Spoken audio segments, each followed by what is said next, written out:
My name is Kimberly, and this is my story. I grew up in a small town, went to the local high school, and that's where I met Jason. He was this tall, charming guy, always the center of attention. We were both just teenagers, but it felt like love at first sight.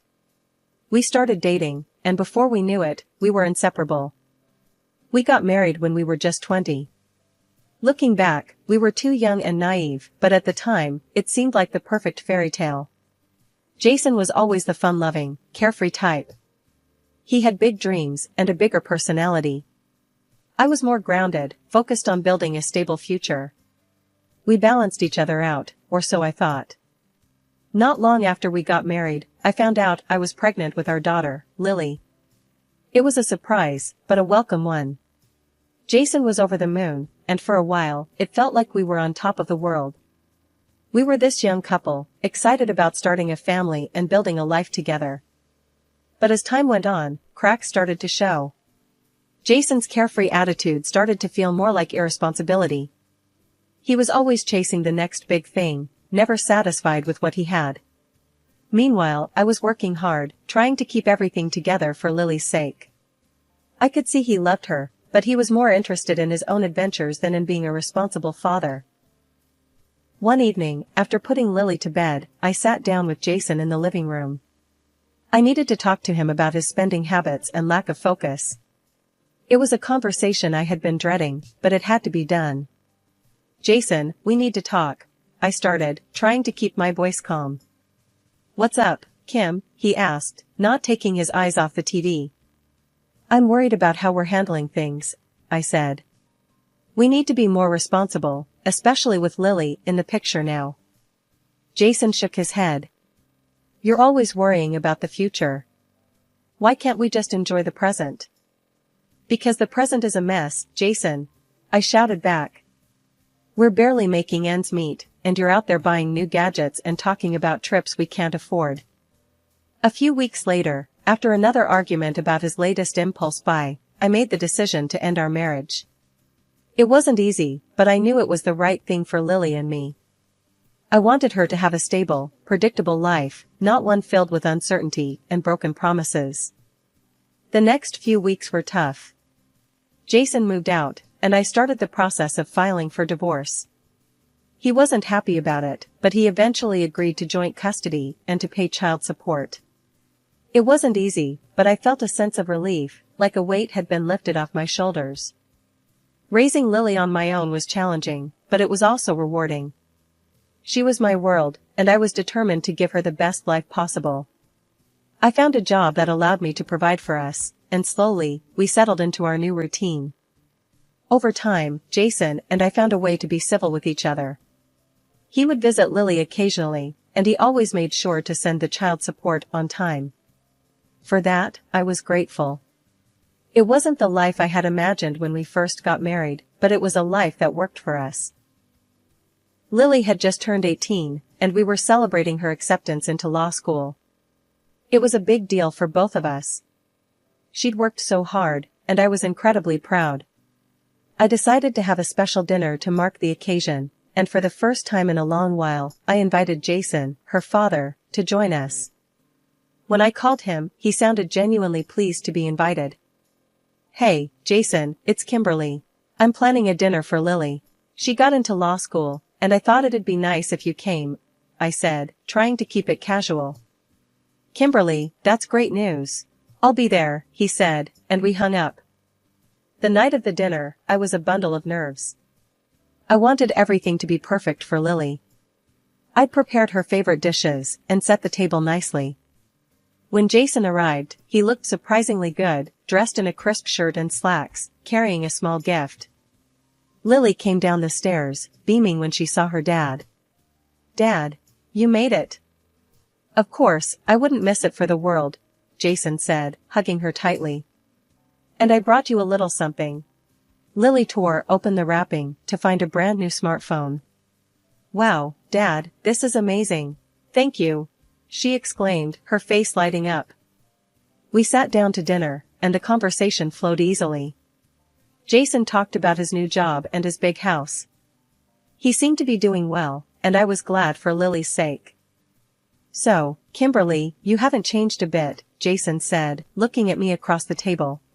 I smiled awkwardly. Thanks, Jason. You seem to be doing well. Yeah, things are good. Got a great job, nice house, life's treating me well, he replied, clearly proud of himself. After dinner, Lily announced she was going out to celebrate with her friends. Thanks for the dinner, Mom. And Dad, the phone is awesome. I'll see you both later, she said, giving us both hugs, before dashing out the door. Jason and I were left alone, the house suddenly feeling very quiet. I started clearing the table, and he stood up to help. We worked in silence for a while, the familiar routine of washing and drying dishes bringing back memories of our life together. After a while, Jason broke the silence. Kimberly, I've been thinking a lot lately, he said, his tone serious. About what? I asked, not looking up from the sink. About us. About Lily. About everything, really, he said, setting down the dish he was drying. I miss what we had.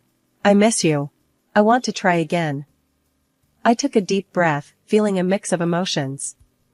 Jason, we have a lot of history, and not all of it's good. Why now? Because I've realized what I lost. I want to be a better man for you, for Lily, he said, his voice earnest.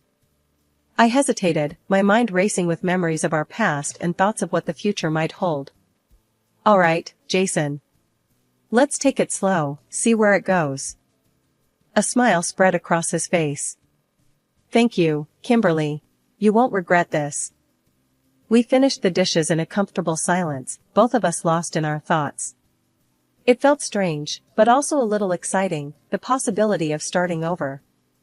As the night went on, we talked more, sharing stories and laughing about old times. Getting back with Jason was a big decision, but I decided to give it a try. We got married again, just a simple ceremony at the city hall.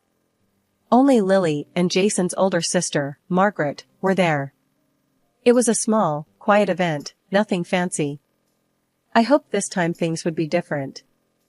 Moving into Jason's big house felt strange at first. It was so different from my small, cozy place. The house was huge, with lots of rooms and big windows. Jason seemed happy to have me there, and for a while, things felt good. I started decorating, trying to make the place feel like home. Lily came home for a visit a few days later. She was thrilled to see us together again. We sat in the living room, catching up on her life at college. So, how's law school treating you? Jason asked, looking proud. It's tough, but I love it. I'm learning so much, Lily replied, her eyes shining with excitement. I'm glad to hear that, kiddo. You're gonna be a great lawyer, Jason said, patting her shoulder. Thanks, Dad. It's good to see you both together again, Lily said, looking at us with a smile. After Lily left, Jason and I sat on the couch, talking about our plans. We talked about traveling, maybe taking a trip to the mountains. It felt good to plan things together again. But as time went on, I noticed Jason wasn't putting money into our joint account. I asked him about it one night while we were having dinner. Jason, I've noticed you haven't been putting money into our account. What's going on? I asked, trying to keep my tone calm. He looked up from his plate, looking a bit annoyed. I've had some money problems, Kimberly. I'm working on it. Money problems? You didn't mention anything about that before. What's going on? I pressed, feeling a bit uneasy. I didn't want to worry you. It's nothing big, just a few things I need to sort out, he said, looking away. As the months went by, I noticed Jason buying new gadgets and posting pictures of expensive cars on social media. It started to bother me, but I didn't want to make a big deal out of it. I hoped he would get his act together. One day, I was cleaning the house when I found a receipt for a luxury car rental in Jason's jacket pocket. I felt my heart sink. I decided to confront him about it that evening. Jason, can we talk? I said, holding up the receipt when he walked in. What's this? I asked, trying to keep my voice steady. He looked at the receipt and then back at me. It's just a rental, Kimberly. No big deal. No big deal? Jason, we're supposed to be saving money, not spending it on luxury cars. I said, feeling my frustration rising. I work hard, Kimberly. I deserve to enjoy my money, he replied, his tone defensive. I get that, but we need to be smart about this. We have bills to pay, I said, trying to keep calm. I'm handling it, okay? You don't need to worry about it, he said, brushing me off. As the days went on, I noticed more signs of Jason's spending.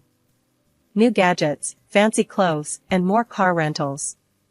I tried talking to him about it, but he always brushed me off, saying he had it under control.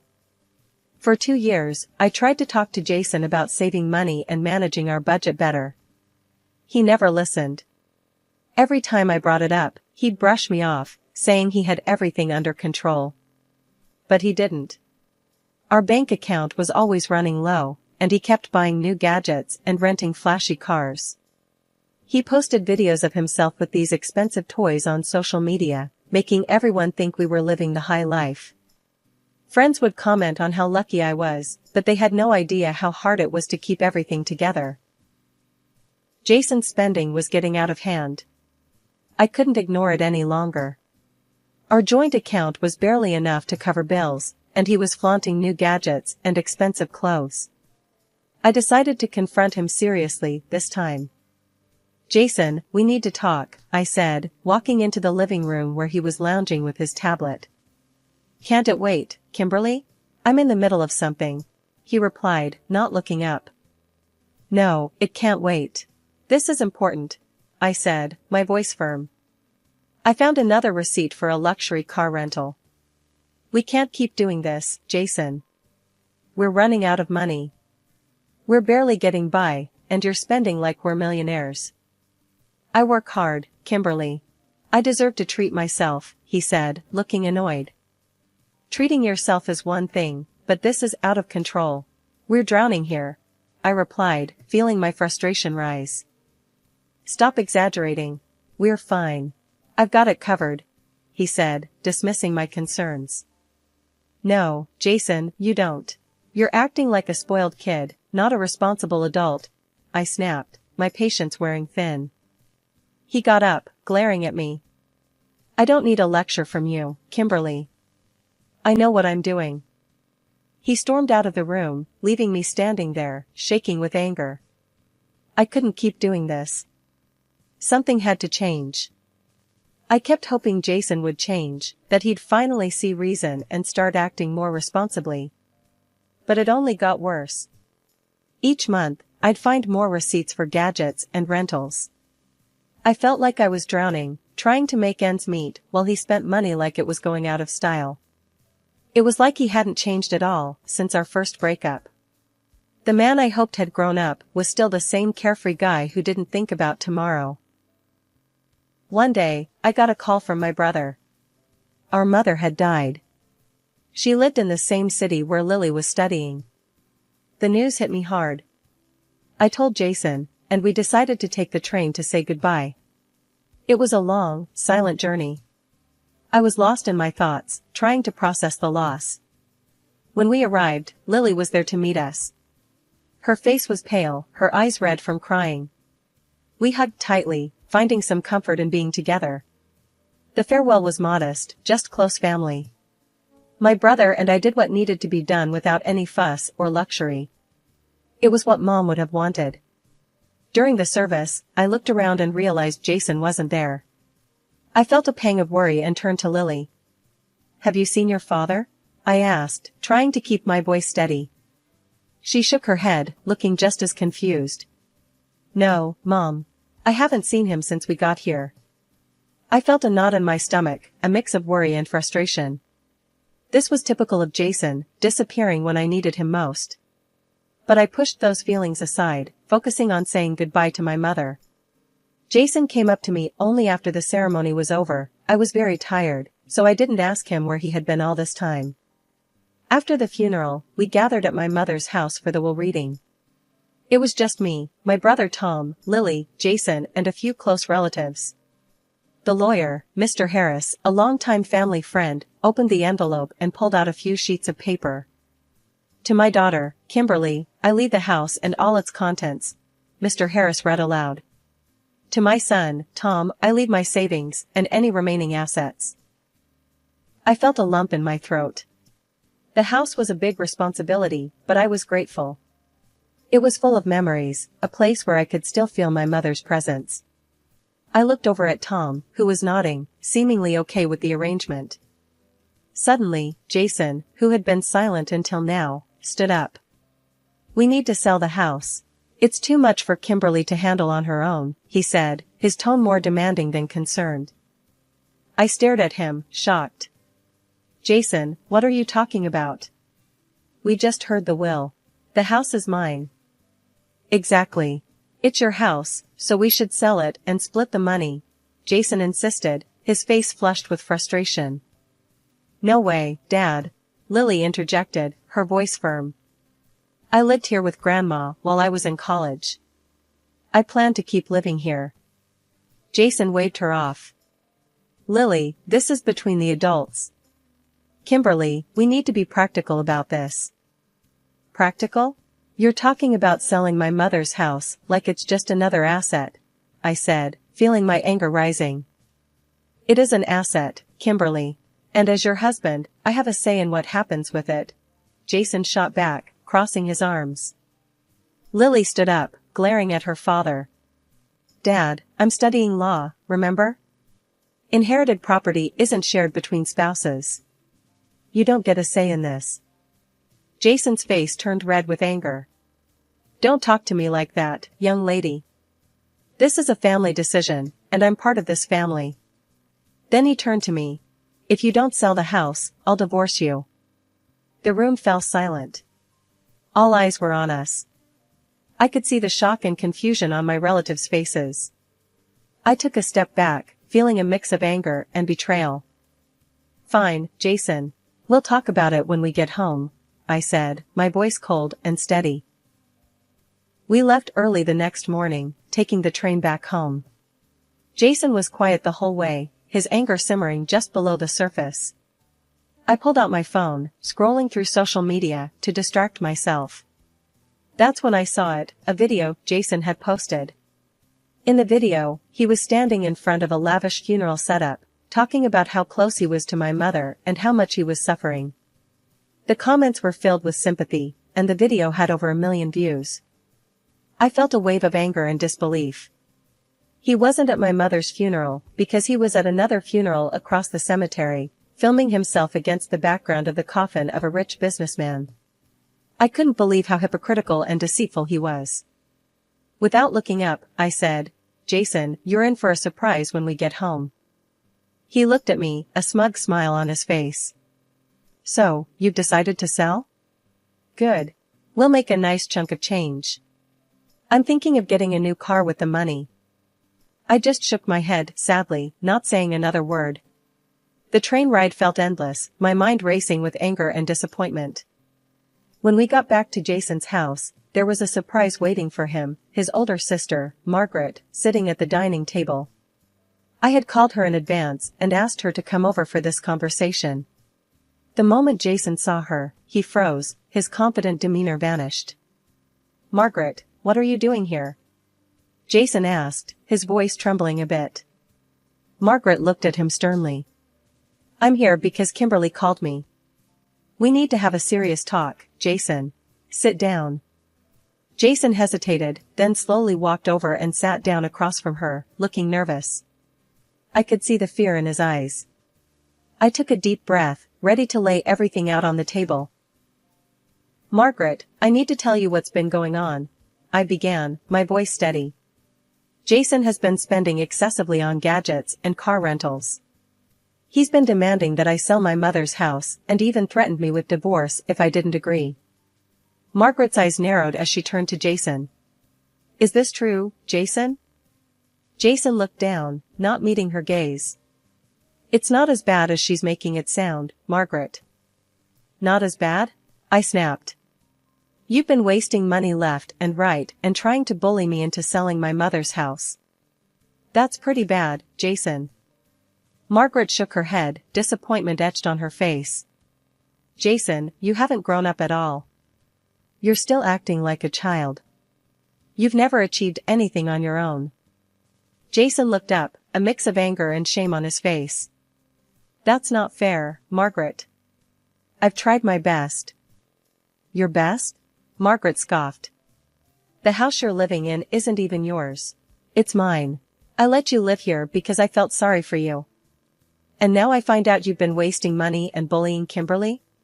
Jason's face turned pale. Margaret, I didn't mean for things to get out of hand. Out of hand? Margaret repeated, her voice cold. You've been living off my generosity and trying to push Kimberly around. And do you know what else? I've been paying Lily's child support, not you. You couldn't even be bothered to take care of your own daughter. You should be grateful to God for having a wife like Kimberly. You don't deserve her. I felt tears welling up in my eyes at Margaret's words.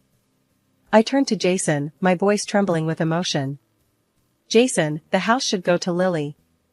She's an adult now, and it's her legacy. Jason suddenly jumped up, his face red with anger. I don't give a damn about Lily.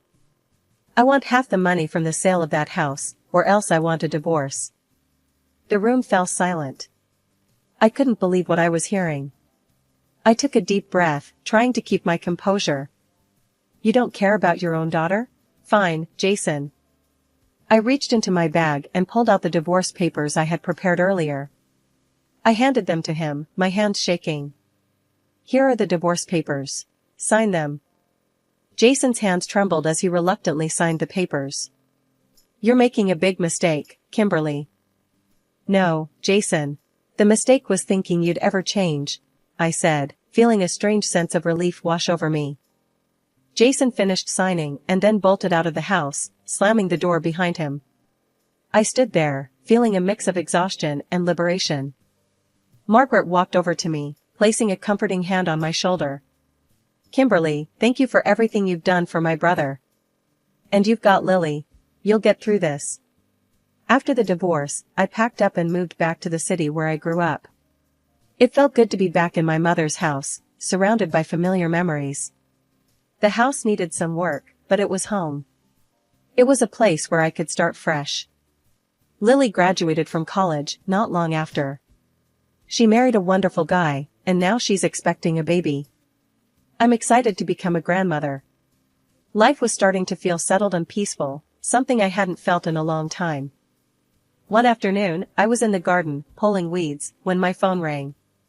I wiped my hands on my jeans and answered it, seeing Jason's name on the screen. Hello? I said, already feeling a knot in my stomach. Kimberly, it's Jason. I need to talk to you, he said, his voice sounding desperate. What do you want, Jason? I asked, trying to keep my voice steady. I'm in big trouble, Kimberly.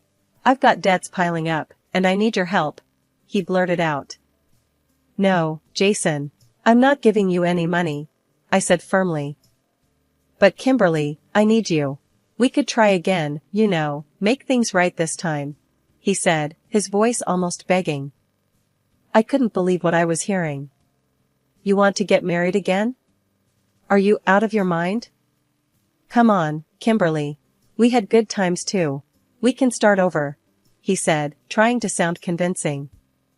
Jason, we're done. I've moved on, and you need to do the same. I'm not marrying you again, and I'm definitely not giving you money, I said, feeling my anger rise. He sighed heavily on the other end of the line. I thought you'd understand. I thought you'd want to help me. I've helped you enough, Jason. It's time you stand on your own 2 feet, I replied, my voice cold. Fine, Kimberly. I see how it is, he said, his voice turning bitter. Goodbye, Jason, I said, and hung up the phone.